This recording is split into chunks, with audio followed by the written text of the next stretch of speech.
Ladies, gentlemen, and individuals of all persuasions, it is my esteemed pleasure to introduce you to these two fine individuals. Would you care to introduce yourselves to these amazing viewers that we have?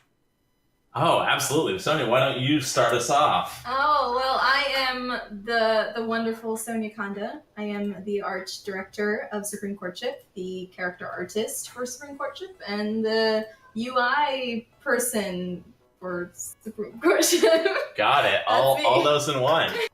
Hello, folks. I am Jesse Shepard. I'm one of the original creators of Supreme Courtship. I'm the lead designer, writer, and programmer, and emailer. I email a lot of people. Yeah. about No this one game. knows how many emails this stuff takes. You are both making an incredibly interesting title called Supreme Courtship. That's right. Thank you. Okay. Yeah, Let's get into the meat of this. Tell us your yes. game! Supreme Courtship is a Phoenix Wright style comedy adventure visual novel that puts you on the U.S. Supreme Court. Along the way, you will be joined by young, stylish versions of the U.S. Supreme Court justices. You will learn how the court functions. You will solve a thrilling mystery, and you will meet just exciting, expressive characters along the way. Okay. Yeah, so we've been thinking about this game since 2016. Yeah. So it's been kicking around there in various forms for quite a while. And we've finally put the last lick of paint on it and are really kind of doubling down on the Phoenix Wright stylings of it. We have pulled inspiration from a variety of different games. Yeah. One of the original core concept for the game came from Persona. Okay. So I love the Persona games, and I love how they focus on building relationships with people as part of the RPG mechanics. Yeah. And somebody in the chat loves Persona, Alpha of the Deluge. The hype is real! I have Persona 4 on my shelf, and I have not beaten it yet, because I'm a bad person. Well, you're also making a video game. Let's just, it's not like you've been just doing wheelies around your living room. That's very true. I mean, we have been doing that too. It's not either or. It's both. So your original premise was Persona, but Supreme Court. Yeah. Well, actually, our original premise was Persona, but for Congress. Oh wow! And then, we realized a couple of things. Okay. We realized there's a lot of Congress people. They change frequently, and nobody likes them. So it was not a good platform for a game. But we, the next step was like, well, hey, the Supreme Court. There's 9 of them. Yeah. They serve for a lifetime, so there's not as much turnover, even though the last year has been kind of crazy. Yeah, we'll cover that later. We'll get to that. And they are one of the branches of government that tends to have pretty... either people don't know much about them, or they're pretty well regarded. Okay. Again, that's changed a little bit in the last several months. But certainly when we were starting the game, there was a lot of love for many of the justices. Sort of chief among them, Ruth Bader Ginsburg. Ruth Bader Ginsburg! Ruth! You're making a game Yeah. with young, sexy Ruth. Like, even if you're not dating, I'm happy that's a thing that exists. That's good. That's true. Yeah, there's a lot of aspects of this game that we're just like really excited to work on. The late Justice Scalia is in the game as your sort of begrudging spectral mentor. I didn't he's know! just like, yeah, I mean, we haven't been like super upfront about that. He's teased a little bit in our trailer. But yeah, the idea is you're his successor, and you're like this know-nothing new justice. You have no idea what you're doing. You are not credentialed to be on the court. It's very Phoenix Wright inspired. You are a shoo-in for the player. Like you're not expected to know anything about the Supreme Court. And so then, here's Justice Scalia, who's haunting his former office, and he can only interact with you, and you are this, imbecile. So he's not happy with that and trying to like get you up to speed as quickly as possible. Okay, so essentially using what would be the assumed player's level of knowledge to bring them up to speed on both the gameplay but also the systems that this title is going to be based on. That's real cool. Yeah. Another like just small tidbit that like I'm really excited about. Go on. That also shows up in the trailer is, we wanted to make a game about being a justice. Yeah. And there's a couple things that are, I think, key to what it is to be a justice or to be a judge. And there's two main things, I would say. The first is that there's no, from your perspective, there's no right or wrong answer. Like, literally, there's nobody above you to tell you that you're right or wrong. So we wanted to make a game that is more, that has different endings based on the choices that you make.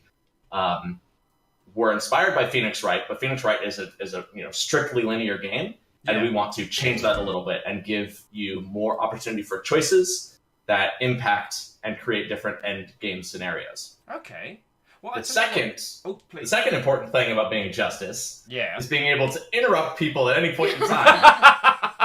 Because if you listen to oral arguments of the justices, it's so clear that they are the ones in power, and the attorneys will be trying to make their case, and just at any point in time, the justices will interrupt them and start talking.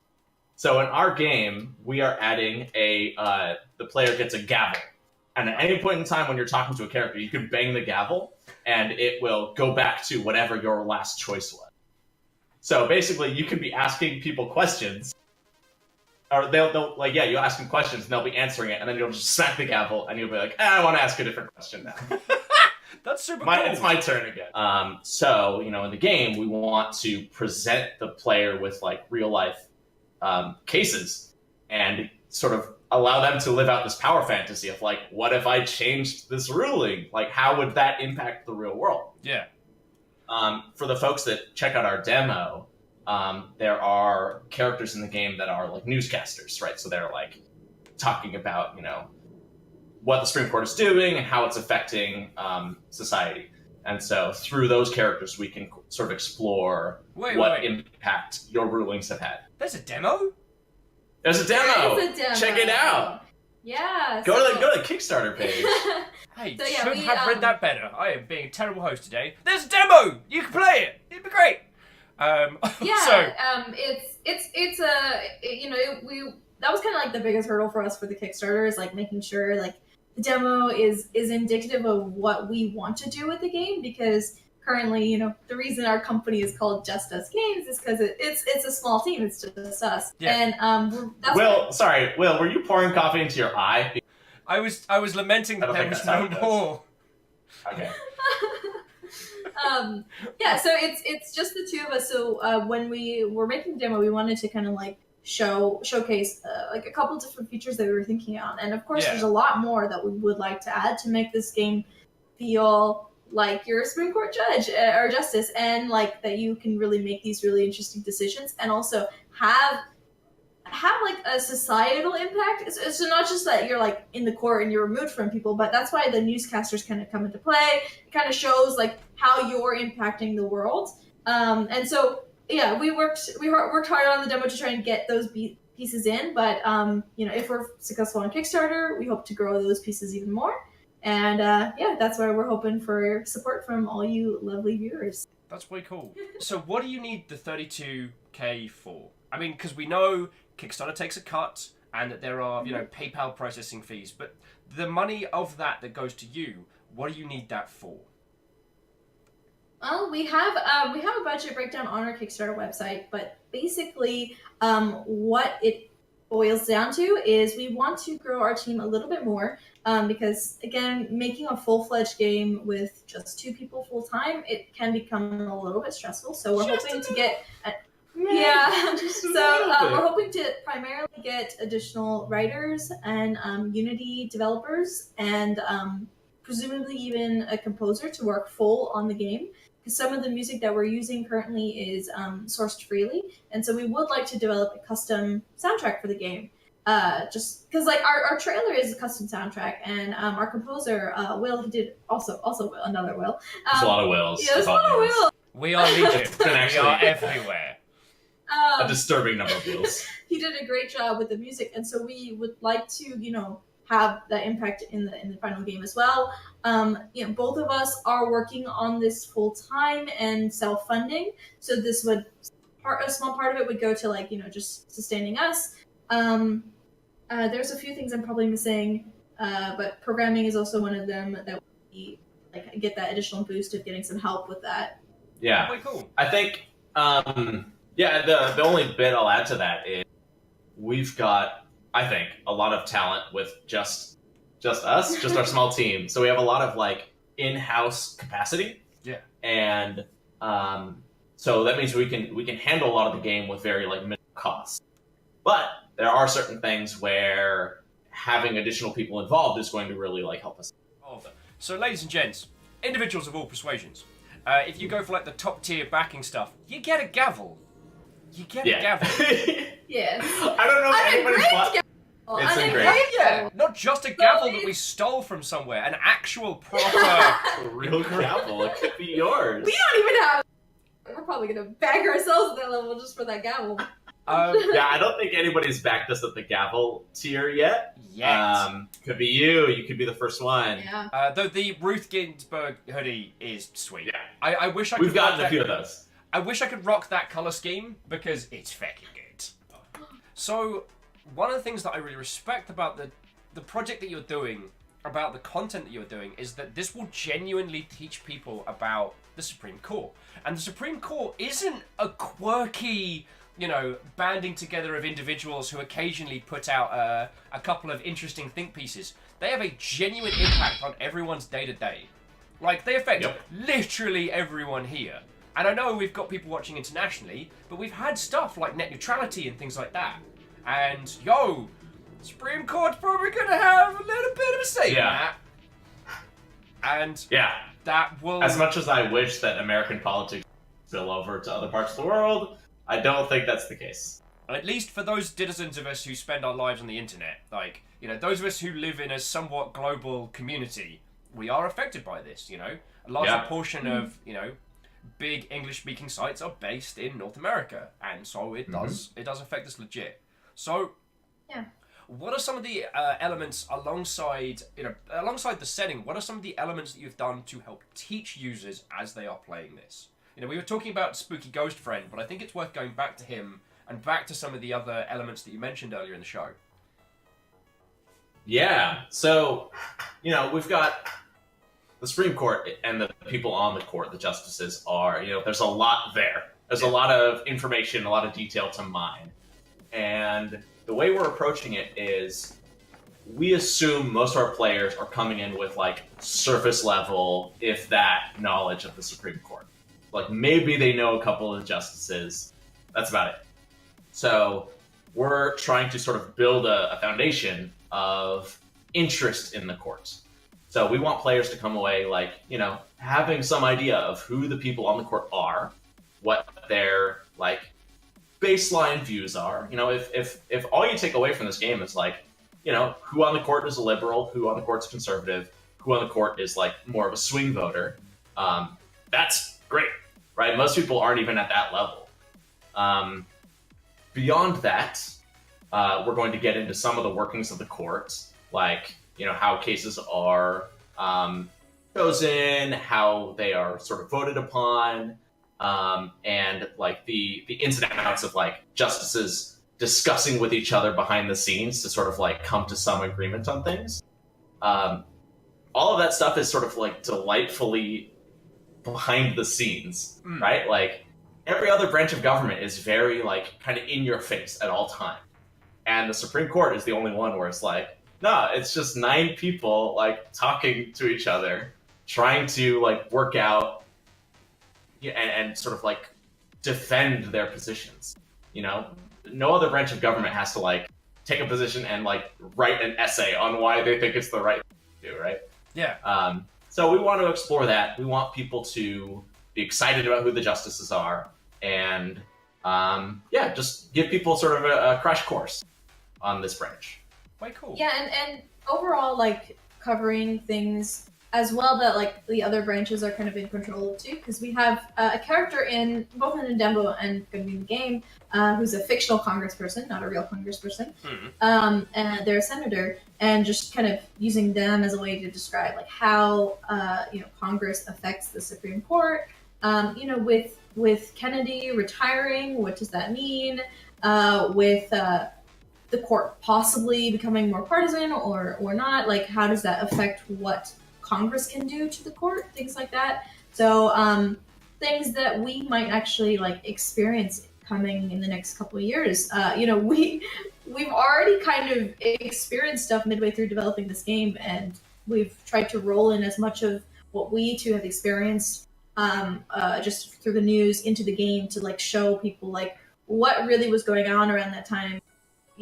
Aside from whatever was like, heightened in the news or whatever, what was actually going on in the government side of it. Just trying to use people and people as a way to like talk about the cases too. Like when a case is talked about, anytime you learn about it, like on, we've learned a lot about the cases on Google and like using different sites and stuff and different news articles, but it feels very not really personal. And so using like human characters to show like what are the impacts of the cases. When Citizens United was when Citizens United won, like what does that mean on a personal level? Like how am I affected? And so that's what we're trying to show and make people feel like they want to ask those questions in the future when new Supreme Court cases come up. Yeah, being able to demystify a lot of that is really important and really valuable. There have been some shenanigans shite going down in and around the Supreme Court. How in the bloody hell have you been handling that? We've been having a lot of what the future of the game is. I'm gonna let this theory. She's looking for. Why am I still here? I have no opinion. I am not needed. Yeah, we're in serious time now. We should only talk about serious things when we have cats present. Well, that's why I thought you were getting the cats. The edge off. Support. So of course the big elephant in the room is Kennedy's retirement and Kavanaugh's appointment. There was also a little bit of discussion around when Neil Gorsuch was appointed instead of Merrick Garland, but that was a little bit less controversial. I think Kavanaugh was, a lot of people to this day are very impacted by that. And so I'll let Jesse take over from here because this is the heavy stuff. Ooh, Yeah. I'll start by saying, it sucks when the Senate Judiciary Committee tries to add scope creep to your game. We were trying to launch hang on. October of last year. I really want that as a back of the box quote. Can we add our own back of the box? Yeah, you can. Somebody just say that and we'll take it.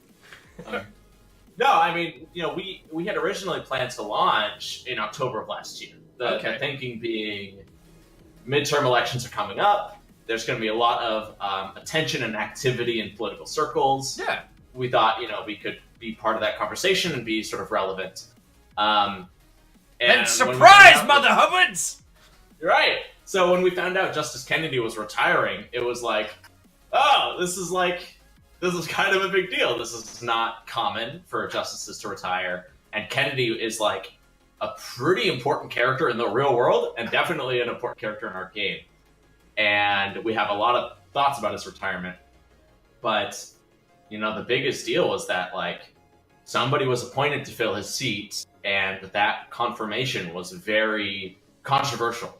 And, we don't necessarily need to get so much into the controversy here on the stream, but it certainly put a lot of extra scrutiny on our game. And,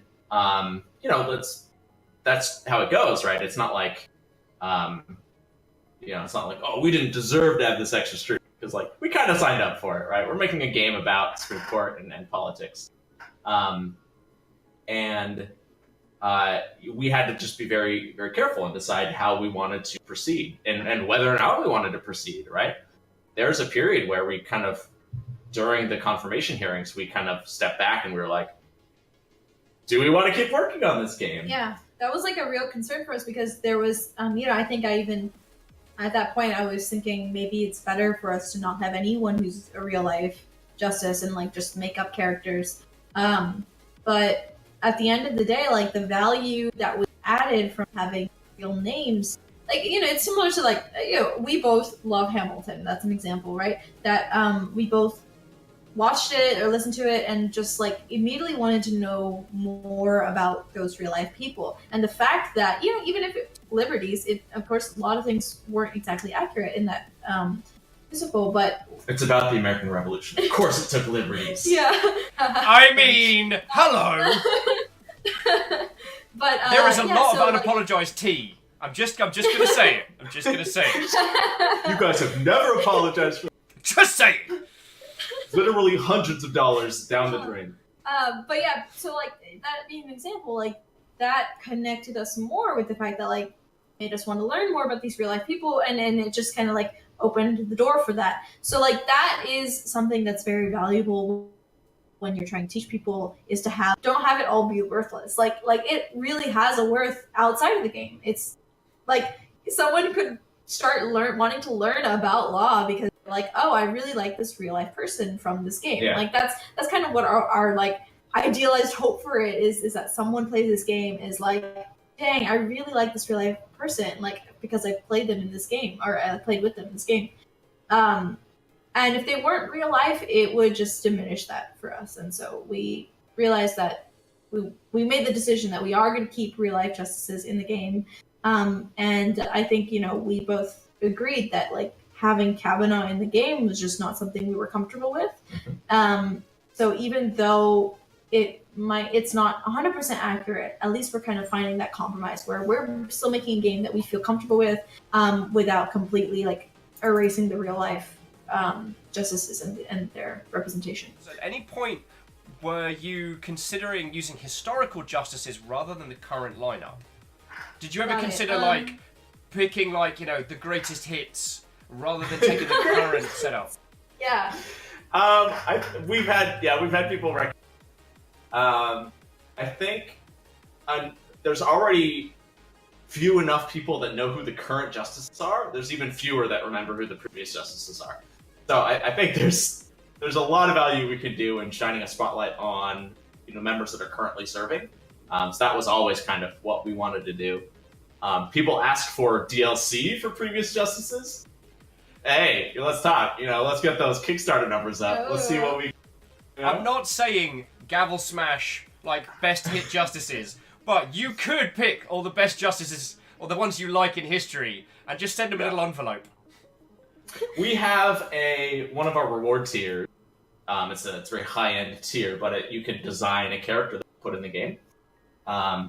We have specifically said if you are currently serving on the Supreme Court, you are not eligible for this tier. So, of course, it tries to pay us $2,000 and add us up to the game. It's like, all right, like we've already got plans for you, bud. Rhymes with Moose again with just some incisive commentary and an excellent question. What if Merrick Garland decides to slide some money over to? We did an interview with one of the lead writers at Geek.com. Yeah. Who sent us a flurry of very hard-hitting questions that we answered, and they seemed to be pretty impressed with our answers. So they've aired the interview. But one of their questions was to deal with how are we going to handle Merrick Garland? And we have plans for Merrick Garland. They featured in the game in some way. Okay. For those that aren't in the know, Merrick Garland was sort of famously picked to be the successor to Justice Scalia, but was never allowed to be on the court, was never voted on to be on the court. So it was a pretty sort of big deal in politics. We will be addressing that. Okay. Rest assured. I guess that's the tricky point. With some of these elements, they are going to end up being story elements or even spoilers. So at least knowing that they're being acknowledged, knowing they're being addressed in the title, that's pretty important. Yeah. Yeah. Yeah, and the other point I'll add on to that is the only characters in our game in Supreme Courtship that are real-world characters are justices or, the one exception, Merrick Garland. anybody in any other branch of government, for example, the executive branch, no real life people in those branches is going to be in the Okay. We want to keep the spotlight directly on the judicial branch and the Supreme Court. And also, it just, the whole point also of Supreme Courtship was like to have a game that you can play years later and still have familiarity with some of those names. These people are going to be on the court for many, many, many years. And it's still going to impact us to like learn about them and stuff like that. However, executive branch, legislative branch, they do swap out quite often, and we don't want to fixate on them too much. I mean, like we do want to cover, again, like I mentioned before, how those branches might impact the Supreme Court as a branch. But, in general, there's a lot of knowledge people have about those two branches, but not much that they have about the Supreme Court. So we're going to focus on that. Due to the political nature of our game, a lot of people are going to be coming into the game with strong feelings about the justices already.